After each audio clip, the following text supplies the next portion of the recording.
tocó andar patrullando. Pues tu puta madre. Probablemente, hijo de puta madre, bríncale a la verga, bríncale al toro, perro. A ver, puta madre. Vas a pelar toda la verga, culero. Gente inocente, sí, eres bien verga. Out in bags, discarded in a ravine. Grisly murders that have shocked even Mexicans weary of years of rampant violence, often connected to drug cartels. Investigators say at least 45 bags were found containing human remains outside Guadalajara, Mexico. Some of the bags had broken open. Las bolsas que encontramos. All the bags that we found are closed and obviously taped, packed. We found some segments on the precipice, ravine, that we believe that when they were placed or thrown there, some bags must have torn. And that's how we found some segments. In a preliminary manner, we can say that there are female and male bodies, but we need to wait for the Institute to confirm. Officials say the bodies appear to match the physical characteristics of some of the 7 missing employees of a call center in Guadalajara, but it's unclear how many victims there are. Missing since late May, their family members have demanded police investigate their disappearances. Abby! Amiga! We want them alive and well, say family members, as they marched in the streets before the discovery of the bodies, calling on Mexican officials to do more. The families say their relatives went to work like any normal day, but then their phones went dark. A las 2:50. At 2:50 p.m., my messages and calls didn't go through. It was only voicemail and the phone was off. After that, there was no more communication with him. Mexican officials say their investigation has uncovered alleged criminal activity at the call center, but they have not said if there are any suspects behind the killings.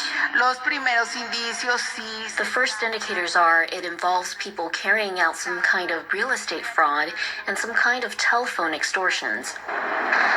The sad reality is disappearances and brutal mass killings happen all too often in Mexico, where tens of thousands of people, according to human rights groups, are believed to have been murdered and buried in unmarked graves. Just in Jalisco state, where this latest massacre took place, 1,500 bodies have been found since 2019, according to prosecutors there. And throughout Mexico, more than 110,000 people are missing. And while this latest grisly massacre has generated more headlines and outrage than is usually the case, there are no guarantees family members will receive justice.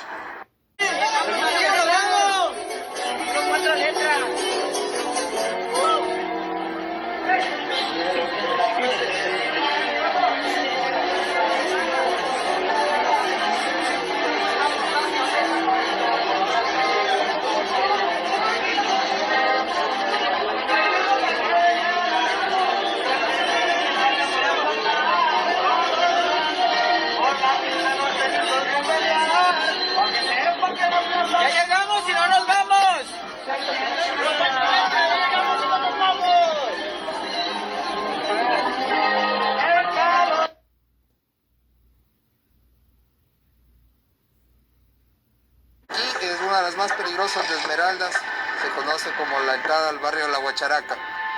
Es un barrio donde operan grupos delictivos. Hubo una balacera de más de una hora desde la parte de adentro de esta esquina. Es zona muy roja. Ecuador is in the grips of an unprecedented drug war.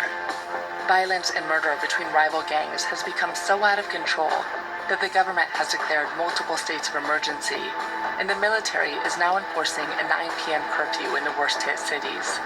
¿Ustedes están haciendo esos patrullajes cada noche? Sí, se llama la operación militar Control del Toque de Queda. Estamos en 60 noches de toque de queda. Es para controlar la situación de seguridad y rebajar los índices de delincuencia y violencia. Parece que estamos en línea de disparo, más acá. Ya, acaso lo que les diga, no se me vayan ahí, muy allá. Estén conmigo. Right now, there's this big operation going on trying to clean out the city. This particular one is controlled by Los Tiburones, which means the tigers. There's 23 soldiers in this block right here. And what they found when they've asked people to go inside are these little baggies of cocaine everywhere. Decapitated bodies, car bombs, and shootouts have become the new normal in Ecuador, which was one of the safest places in Latin America. In the last 2 years, homicide rates have soared 245%. Fueled by increasing violence, an unprecedented number of Ecuadorians are showing up on America's southern border. Entonces, ¿qué pasó aquí? El 1 de noviembre del 2022, un grupo delictivo puso unos cuerpos, los colgó en este puente para demostrar su poder. Literal, colgar un cuerpo seguir ese puente. Authorities say the 2 decapitated men found on this bridge may have been killed for being informants. It's a gruesome tactic often used by cartels in Mexico to intimidate their rivals. It's increasingly happening here in Ecuador, a sign that Mexican cartels are moving in and teaming up with local gangs. But the open warfare between rival drug cartels exploded after this man was assassinated in 2020. Jorge Luis Zambrano, otherwise known as Rasquiña, was a powerful Ecuadorian gang boss who worked closely with the Sinaloa cartel. He kept a lid on the local gangs, but in 2020 he was gunned down in a cafe, in a scene captured on this CCTV footage. It's not clear who killed him, but after he died, Mexico Sinaloa cartel and its rival, Jalisco New Generation cartel, effectively took control of Ecuador's drug trade, using local gangs to move cocaine and fight to dominate drug routes.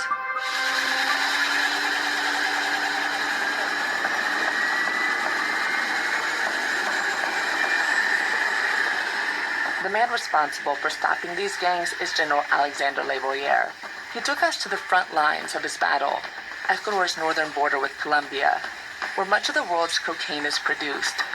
Acá normalmente tenemos Django y palma africana. En Ecuador. Pero al otro lado ahí está ya la plantación. According to UN projections, Colombia was producing a record amount of cocaine by 2021, an estimated 1,400 metric tons. As much as 45% of it passes through Ecuador before being shipped to North America and Europe. Hay otra plantación de coca. Pero a veces la población vive de la coca. Es más rentable porque no hay trabajo, no hay salud, no hay educación. Lo más fácil es sembrar la coca. Te pagan mejor. ¿Por qué Colombia no erradica esas plantaciones de coca que estamos viendo? Bueno, es la responsabilidad del Estado colombiano. Ha habido presidentes o políticos de ciertos presidentes que sí erradicaban la droga, la coca. Colombia's new president has called the war on drugs a failure and scaled back the eradication of coca plantations. That means more drugs are flowing into Ecuador, making General Leboyer's job a lot harder. So on that side is Colombia. That's Colombia. La frontera es permeable, es bien difícil, es de Django, es bien complicado controlar la frontera. O sea, aquí en nuestro lado no hay plantaciones, no hay laboratorios, pero la gente vive entregándole los productos para que pasen la droga y la droga venga acá. No sé si es un problema que se puede ganar. Yo no puedo decir que Colombia ha perdido esa batalla, pero ellos también están combatiendo. Once the drugs enter Ecuador, much of it ends up here at the country's ports, hidden between legal products like fertilizer and seafood. I'm in the biggest port of Ecuador. It's in Guayaquil. And this is where so many of the drugs that reach Europe, they leave from this port. Listo, dale. Ok, chico, muy bien, good boy. Justo ya llegó el de la tarde, vamos a aperturar el que está acá. Banano Arabia Saudita es el producto que vamos a abrir ahorita. Entonces van a sacar todas las cajas y después ¿qué? Cada caja pues sacamos un porcentaje de todo el producto. Lo visualizamos, hacemos cortaduras porque hay camuflajes de plátanos falsos que también llega la sustancia. Hay cocaína dentro de plátanos falsos. O también puede haber dentro de las cajas. Me parece que es un trabajo bastante manual. Sí, es manual. ¿Y no hay escáneres que podrían revisar todo en vez de hacerlo manual? Al momento no hay escáneres, esa es la situación, por eso lo hacemos manual. Se las está adquiriendo, hay un decreto presidencial que deben cumplir hasta el mes de junio todas las terminales portuarias. Bueno, ¿qué estamos viendo acá? Bueno, estamos viendo 33 contenedores de evidencia.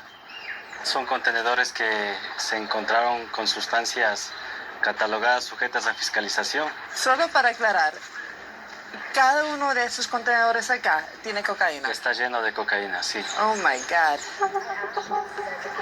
Last year, Ecuador seized a record 184 tons of cocaine worth at least $7 billion in the U.S. But that's a drop in the ocean. Authorities acknowledge they can only do a detailed inspection on about 5% of these containers. For years, this man has been trafficking cocaine through Ecuador for a group affiliated with the Sinaloa cartel. He agreed to talk to us only if we concealed his identity. ¿Cuándo llegaron los cárteles? Eso llegó más o menos en el 2019. ¿No estaban ahí antes? Pero en silencio, hablemos, nadie sabía que los mexicanos estaban, no. Ahora en el 2019 para allá ya se declaró directamente. Esas bandas locales, ¿cuál es su papel en cuanto al transporte de la droga? Las bandas criminales ellas se encargan de movilizar toda la droga cuando viene terrestremente. El papel de ellos es tratar de llegar con el cargamento donde tienen que llegar. Y las bandas locales ya tienen armamento pesado y entonces ellos ya se creen grandes. Ya entonces no le temen. Entonces por eso es que pelean a veces hasta con los policías, los militares. With the situation spiraling out of control, the government has locked up thousands of gang members. Buenas tardes. We were given exclusive access to some of these high-security prisons. We're entering La Roca, the Rock. It is the maximum security prison of Ecuador. It's where the leaders of some of the most powerful and dangerous criminal groups are here. Okay, just you have to keep on the middle, they say.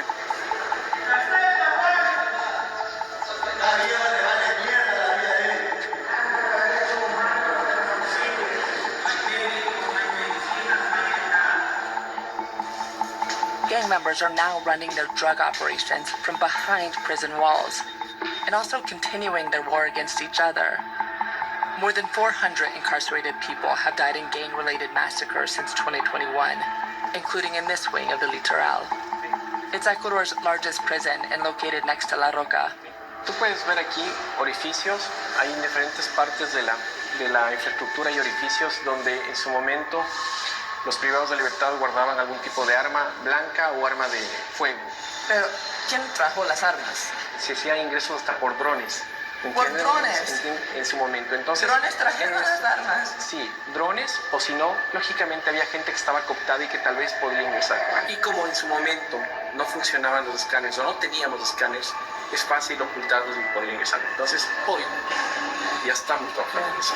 ¿El gobierno de Ecuador tiene control de las cárceles? Teníamos el control total, no total, y eso es lo que estamos trabajando, en tener el control total de las cárceles. These two men survived riots in 2021 that left 187 prisoners dead. Footage of the massacre spread on social media. They agreed to appear on camera, but prison officials later requested we blur their faces because of security concerns. They say they're not affiliated with Ecuadorian gangs, but they are convicted of drug-related charges.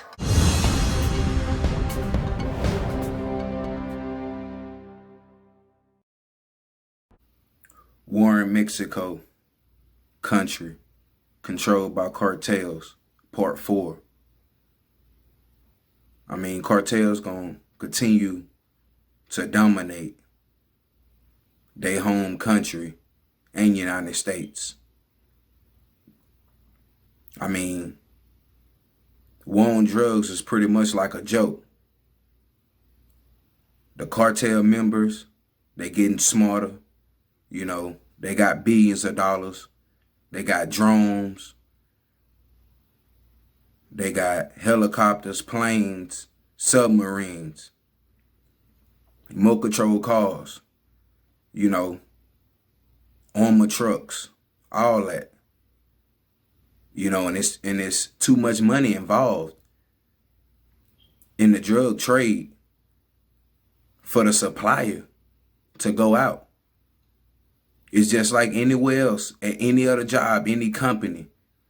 But this just in the streets. Next up. That's the motto. You get in the cartel, do business with them any kind of way, anything. It's only jail or death. The two ways out. of the cartel nation, no matter what group you go with. I mean, all cartel, members are the same. Everybody want rank. Everybody want a better spot.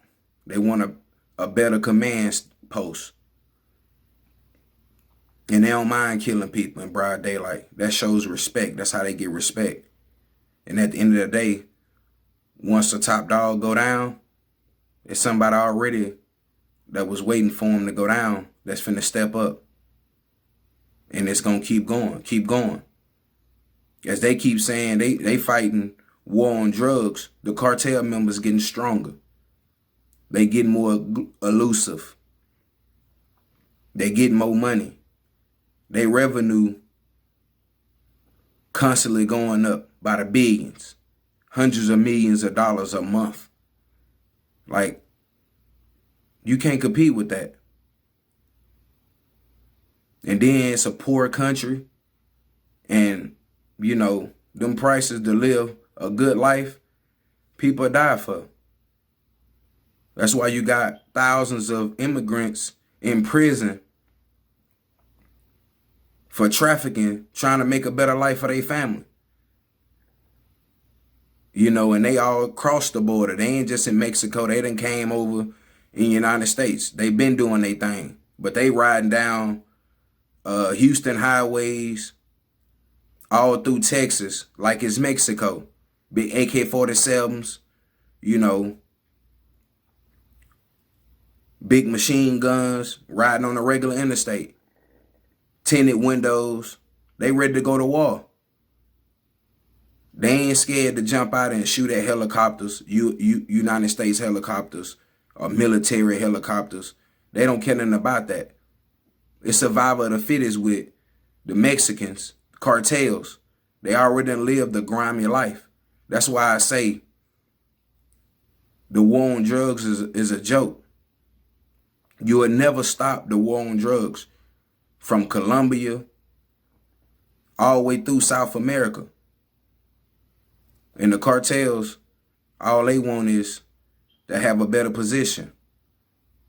They run cartels nowadays, they corrupting real companies. It's always a bad apple at every company that's not getting paid enough. They running most of the ports. The head dog at the ports, they getting most of their drugs through, done made millions and not off the job. Just because he cooperating and he helping the cartels move a lot of their dope through.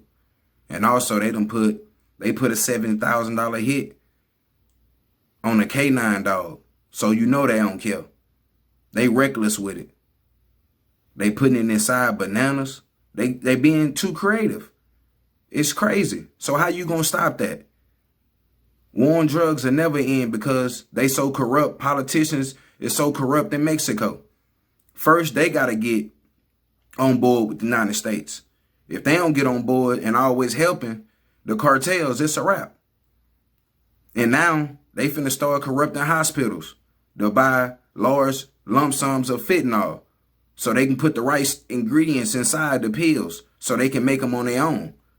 So any little pharmacies, hospitals, and all of that, they about to corrupt. They corrupting real legitimate companies. But let me know what y'all think about this crazy story. We at war in Mexico. Bah!